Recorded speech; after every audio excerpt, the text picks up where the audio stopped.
بخاری کی روایت ہے کہ اللہ ارشاد فرماتا ہے جس نے میرے ولی کے ساتھ عداوت رکھی میرا اس کے ساتھ اعلان جنگ ہے۔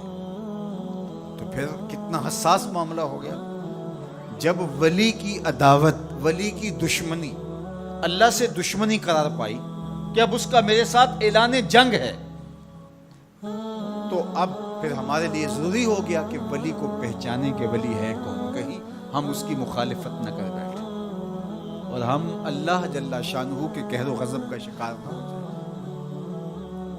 تو یہاں اسی حدیث میں جو بخاری کی میں نے آپ کے سامنے رکھی کہ میرا بندہ فرائض کی ادائیگی کے بعد کثرت نوافل سے میرا قرب حاصل کر لیتا ہے، پھر آنکھیں اس کی ہوتی ہیں، قوتیں میں ڈال دیتا ہوں، ہاتھ اس کے ہوتے ہیں لیکن پکڑنے کی توانائی خاص اس میں ڈال دی جاتی ہے۔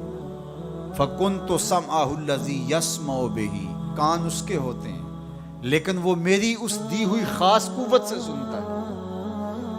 ہاتھ اس کے ہوتے ہیں لیکن پکڑائی کی قوت خاص طور کے اوپر میں اس میں ڈال دے۔ پاؤں اس کے ہوتے ہیں لیکن وہ میری عطا کردہ خاص قوت سے چلتا ہے۔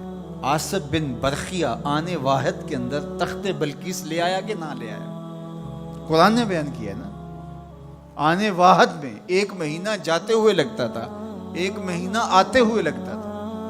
حضرت سلیمان علیہ السلام نے کہا کہ بلقیس آ رہی ہے، بس وہ شہر سے باہر پہنچ گئی ہے، تو کوئی ہے جو اس کا تخت لے کر آئے، اس کے آنے سے پہلے حاضر کر دے۔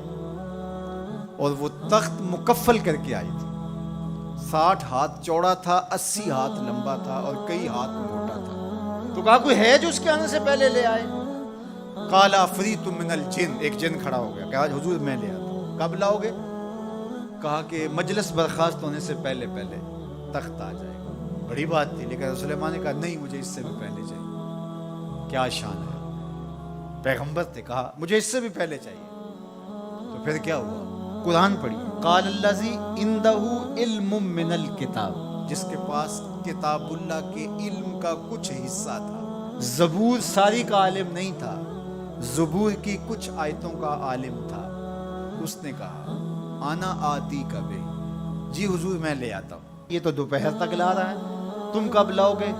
کہا قبل ان یرتد الیک طرفک، آپ آنکھ بعد میں جھپکیں گے، تخت پہلے پڑا ہوگا۔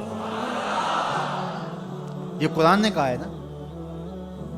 اور ابھی حضرت سلیمان نے آنکھ جھپکی نہیں تھی تو تخت سامنے پڑا تھا۔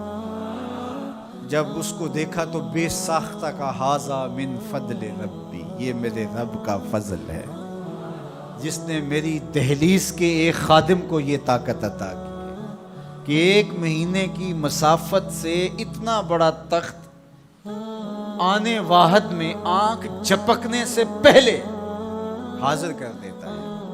آنا آتی کا بے ہی، لفظ دیے آنا میں، آتی کا آتا ہوں، بے ہی اس کو ساتھ لے کے، یعنی میں ابھی گیا اور ابھی آیا اور تخت بھی لے آیا، اور وہ وہاں سے غائب بھی دکھائی نہیں دیا اور تخت بھی وہاں موجود تھا۔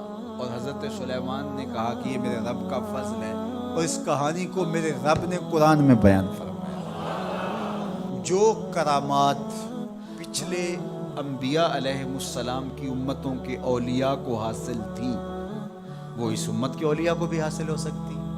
جس طرح حضور نبیوں سے افضل ہیں، حضور کی امت باقی امتوں سے، اور حضور کی امت کے اولیاء باقی امتوں کے اولیاء سے افضل ہیں۔ تو جب ان کی یہ کرامت ہو سکتی ہے کہ آنے واحد میں تخت بلقیس لا سکتے ہیں، تو اگر اس امت کے کسی ولی کی ایسی کرامت بیان کی جائے تو اس میں طبیعت میں بے چینی کیوں پیدا ہو؟